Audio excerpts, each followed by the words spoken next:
KP Sharma Oli Nepal ప్రధానిగా కంటే భారత్తో వివాదాల్లోనే ఎక్కువ వినిపించే పేరు. చైనా పంచన చేరుతూ అన్నం పెట్టిన భారత్కే సున్నం కొట్టాలని చూస్తున్న క్యారెక్టర్. 5 ఏళ్ల క్రితం శ్రీరాముడు మావాడే అని వివాదాస్పద వ్యాఖ్యలు చేసి రెచ్చిపోయాడు. రామ జన్మభూమి అయోధ్య కాదు, నేపాల్లోని థోరి అని అడ్డగోలుగా వాదించాడు. ఇప్పుడు మరోసారి అదే దుస్సాహసం చేశాడు. పైగా ఈసారి శివుడు విశ్వామిత్రుడు కూడా తమ దేశంలోనే పుట్టినట్లు పేర్కొన్న ఒలి వాల్మీకి రాసిన రామాయణంలో ఉన్నదే తాను చెబుతున్నట్లుగా ప్రకటించాడు.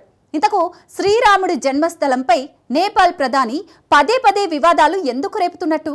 భారత్తో పని కట్టుకొని వివాదాలు కొని తెచ్చుకోవడం వెనుక ఒలి వ్యూహం ఏంటి? Watch the story.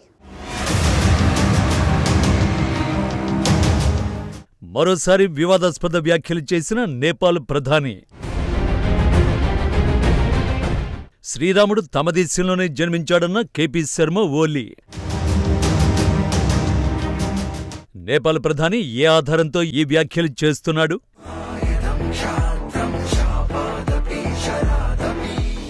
2024 జనవరి 22 ఒక తేదీ కాదు, కొత్త చరిత్ర. రామ్లల్లా ప్రాణప్రతిష్ఠ మహోన్నత ఘట్టం తర్వాత ప్రధాని మోడీ నోట వినిపించిన మొట్టమొదటి మాట ఇది. నిజమే, అయోధ్య రామమందిర కల ఈనాటిది కాదు.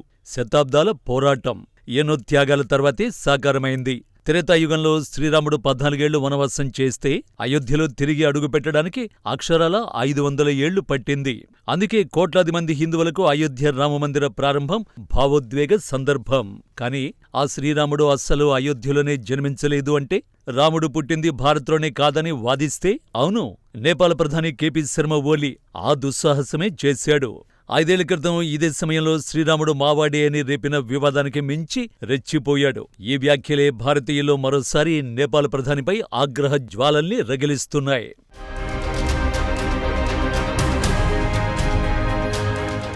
నేపాల్ రాజధాని ఖాట్మండులో అధికార పార్టీ కార్యక్రమం ఒకటి జరిగింది. ఇందులో పాల్గొన్న కేపీ శర్మ ఓలీ మరోసారి శ్రీరాముడు మావాడే అంటూ వివాదాస్పద వ్యాఖ్యలు చేశాడు.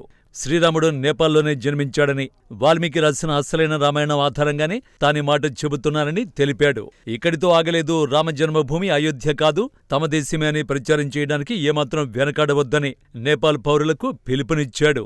ఇదే సమయంలో శివుడు విశ్వామిత్రుడు కూడా నేపాల్లోనే జన్మించారని, ఈ వివరాలన్నీ వాల్మీకి రాసిన రామాయణంలో ఉన్నాయంటూ అడ్డగోలుగా వాదించాడు.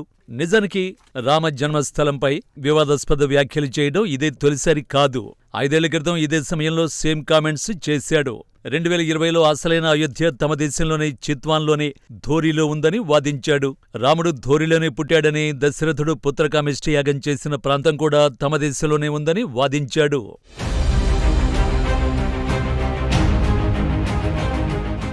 నిజానికి రామ జన్మభూమిపై నేపాల్ ప్రధాని చేసిన వ్యాఖ్యలు అప్పట్లోనే దుమారం రేపే. దీంతో నేపాల్ విదేశాంగ శాఖ ఓ ప్రకటనను విడుదల చేసింది.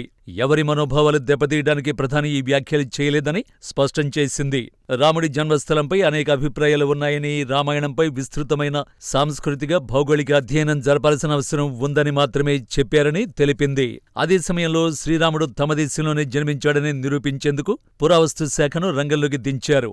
ధోరి ప్రాంతంలో తవ్వకాలు జరిపి శ్రీరాముడి జన్మస్థలం అదే అని నిరూపించాలనుకున్నారు. కానీ ఆ ప్రయత్నాలు ఫలితాన్ని ఇవ్వలేదు. ఎందుకంటే శ్రీరాముడి జన్మస్థలం మన అయోధ్యే కాబట్టి.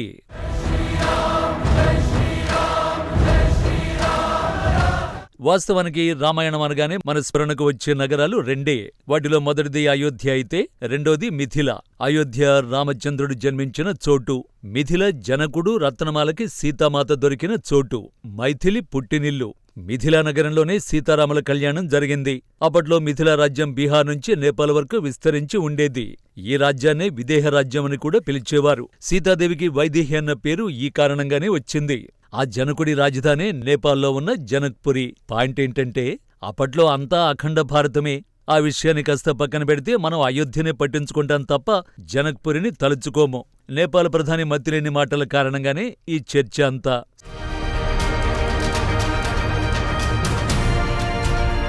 శ్రీరాముడు మా దేశంలోనే జన్మించాడని కూస్తున్న కేపీ శర్మకు ఓ నిజం తెలుసో లేదో, చాలా కాలం పాటు సీతాదేవి పుట్టిన చోటును అక్కడి జనం కూడా పట్టించుకోలేదు.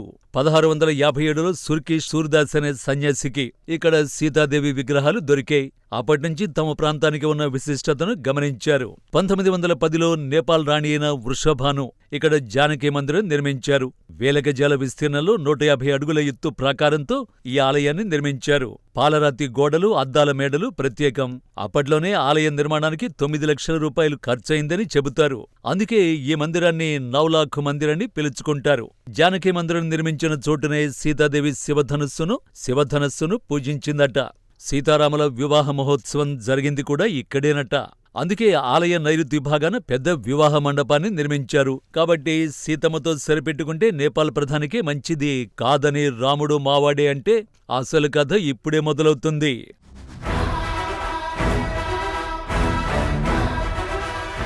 గతంలో 2-3 గ్రామాలను తమ దేశంలో కలిపేసుకుని కొత్త మ్యాప్ ఇదే అంటూ కొత్త నాటకానికి తెరతీసిన పోన్లే పాపం అని భారత్ ఊరుకుంటుంటే ఇప్పుడు ఏకంగా రఘుకుల సోముడైన రాముడినే హైజాక్ చేయాలనుకుంటున్నాడు.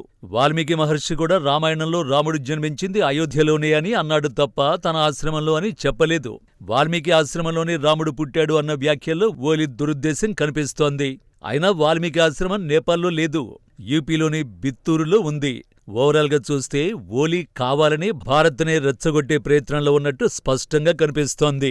రాముడు నేపాల్లో పుట్టాడు అనడానికి ఎలాంటి శాస్త్రీయత లేదు, ఎటువంటి చారిత్రక ఆధారాలు లేవు. ఉన్నదల్లా చైనా అండ చూసుకుని భారత్తో కయ్యం పెట్టుకోవాలని కుతంత్రమే.